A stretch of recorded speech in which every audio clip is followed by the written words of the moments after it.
Back to my YouTube channel finance Baba. Guys आज हम scalping strategy पे डिस्कशन करेंगे। बहुत सारे लोगों की डिमांड थी स्कैल्पिंग हम कैसे करें और उसके बारे में हमें फुल एनालिसिस करके बताइए। सो गाइज देखिए, आज जो है हम 9 ईएमए और 15 ईएमए स्ट्रेटजी पे भी डिस्कशन करेंगे।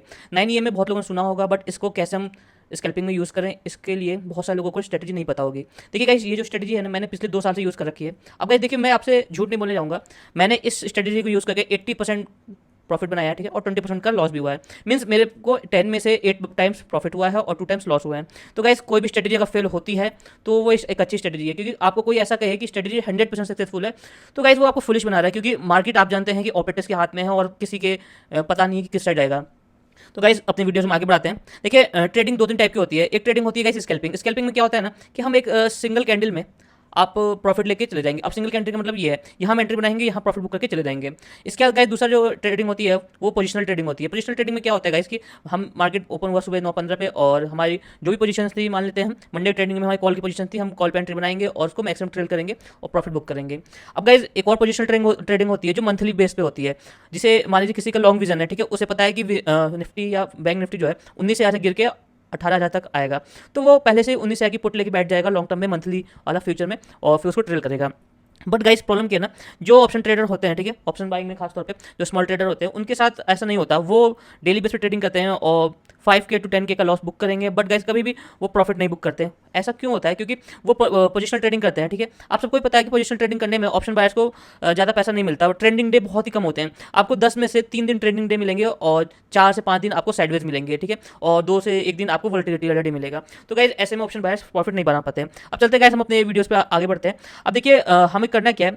अब मार्केट में मान लीजिए गाइस यहाँ पे ओपनिंग होती है, उसके बाद हमें एंट्री कैसे बनानी है इस पर हम डिस्कशन करेंगे। सबसे पहले गाइस इस कैंडल के, ठीक है, हमें हाई पे एंट्री बनानी है कि लो पे, ये इंपॉर्टेंट रहेगा, क्योंकि आपने स्कैल्पिंग करनी है तो इसका मतलब ये नहीं है कि आप कहीं भी एंट्री बना देंगे। अब गाइस इस कैंडल समझिए, देखिए ये कैंडल हमें एक्जैक्टली यहाँ पे क्लोजिंग रिटेस्ट करती है। अपने लेवल्स इंपॉर्टेंट होते हैं, हर जगह इंपॉर्टेंट होते हैं, स्कैल्पिंग करो या फिर आप पोजिशनल ट्रेडिंग करो। इस लेवल पे आपकी ब्रेकिंग आई, ठीक है, ब्रेकआउट आया, यहाँ पे एंट्री बनाई आपने, ठीक, इसके बाद यहाँ तक आपने प्रॉफिट बुक किया। अब गाइज आपका एसएल क्या रहेगा? एसएल आपका यहाँ रहेगा, ठीक है। अब आपको सिंगल कैंडल में ही सब चीज़ करना है गाइज। आपका एसएल हिट हो गया तो आप चले जाइए, ठीक है, प्रॉफिट मिल जाता है तो चले जाइए। अब बहुत सारे लोग पूछेंगे कि स्कैल्पिंग में एंट्री कैसे बनाए। अब गाइज देखिए, मैं आपको बताता हूँ। जैसे मान लेते हैं ना 19,700 की पुट पे एंट्री बनाना क्यों बेटर रहेगा यहाँ से कि 19,600 की पुट पे।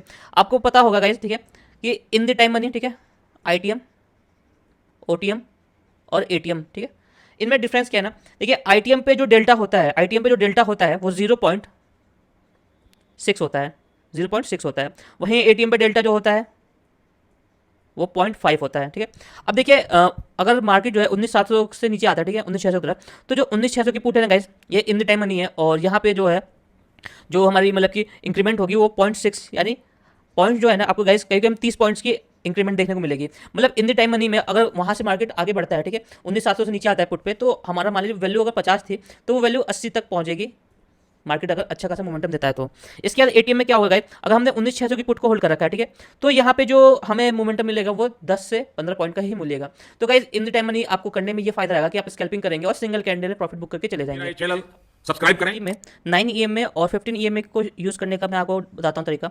देखिए ये स्ट्रेटजी बहुत ही इंपॉर्टेंट होगी, विदाउट ईएमए आप स्कैल्पिंग में सक्सेस नहीं हो पाएंगे। देखिए आपको क्या करना है, सबसे पहले इंडिकेटर पे जाना है, ठीक है गाइस। इंडिकेटर पे जाने के बाद 9 ईएमए सर्च करना है आपको गाइस, और मैंने तो पहले से कर रखा है गाइस, तो आपको यहाँ पे क्लिक करना है और 2 बार क्लिक करना है, क्योंकि एक बार 9 ईएमए को लाना है हमें और दूसरी बार 15 ईएमए को। अब देखिए यहाँ जहाँ 9 है ना, वहाँ एक बार 15 करेंगे हम और क्लिक कर देंगे। अब गाइस देखिए 2 लाइन्स दिख रही है, मैं इसका कलर थोड़ा चेंज कर देता हूँ पहले।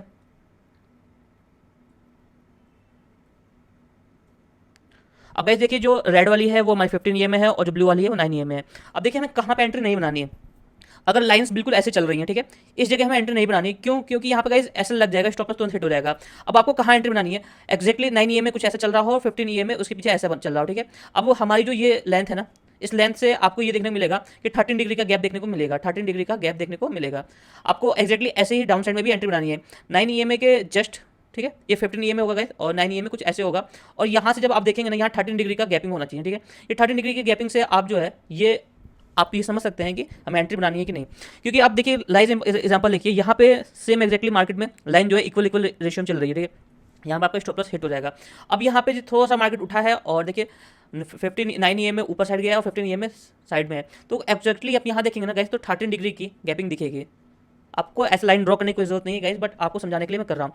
अब यहाँ पे आप देख सकते हैं लेवल्स भी इंपॉर्टेंट होते हैं। आपने एंट्री बनाई इस कैंडल में, ठीक है, यहाँ पे कैंडल बनाई और आप चाहे तो एक्जैक्टली यहाँ पे प्रॉफिट बुक कर सकते हैं या 2 कैंडल में भी प्रॉफिट बुक कर सकते हैं। अब देखिए यहाँ पे जो रिस्क रिवार्ड रेशियो होगा, प्रॉफिट रेशियो का, वो 1:2 भी हो सकता है और 1:3 भी हो सकता है। अब आपको गाइस यहाँ पे लॉस भी बुक करना होगा। बहुत सारे लोग क्या करेंगे गाइस कि वो लॉस बुक नहीं करेंगे क्योंकि प्रॉफिट तो तेज बन रहा है। क्योंकि आपको अगर ऐसा लगा कि मैं इस चीज़ को फिर से रिवर्सल कर दूंगा, जैसे कि मेरा लॉस हो रहा है, आपका लॉस मान लीजिए 2000 का हो रहा है, आप ये सोचो कि मैं एडिंग करके रिवर्सल कर दूंगा, गाइस ऐसे बिल्कुल नहीं करना क्योंकि स्ट्रेटजी फेल हो जाएगी। दूसरी चीज आपको लॉस और बड़ा लग सकता है। तो ऐसी चीज़ों से बचने के लिए आप लॉस बुक करें, स्टॉप लॉस लगाएं और निकल जाए, ठीक है। तो आपको हमेशा रिस्क रिवार्ड रेशियो रखना होगा 1:2 या 1:3 या आप 1:5 भी रख सकते हो। अब देखिए गाइस कहाँ एंट्री करनी है मैंने बताया, ठीक है, और कहाँ नहीं करनी यहाँ बता दिया कहाँ नहीं करनी। जैसे कि आप यहाँ लाइव एग्जाम्पल में एक और देख सकते हैं कि लाइन्स जो है ना, लाइन्स एक एक्जैक्टली सेम वे में चल रही है यहाँ पे, ठीक है, सीधे सीधे सीक्वेंस में चल रही है। यहाँ पे स्टॉप लॉस आपका एक्जैक्टली लग जाएगा, लेकिन यहाँ पे देखिए आपका नहीं लगेगा। अब यहाँ पे किसी ने एंट्री बनाई होती है तो उसका मैं लॉन्ग पोजीशन में आपको प्रॉफिट दिखाता हूँ। यहाँ पर अगर हम एंट्री बनाते हैं तो हमारा प्रॉफिट देखिए एक्जैक्टली अगर यहाँ एंट्री बनती है, हमारा स्टॉप लॉस कुछ यहाँ रहेगा और प्रॉफिट एक अच्छा खासा गाइस यहाँ तक का रहेगा। तो प्रॉफिट भी बहुत तेज बुकिंग हो जाएगी हमारे इसमें और एक अच्छा प्रॉफिट देखने को मिलेगा हमें। अब गाइस देखिए एक जो इंपॉर्टेंट चीज़ मैं आपको बताना चाहता हूँ कि अगर आपने ऐसी ट्रेडिंग स्टार्ट की है तो इसमें जो सबसे इंपॉर्टेंट है ना कि आपके पास कैपिटल जो है ना गाइस 35 से 40K तक का होना चाहिए।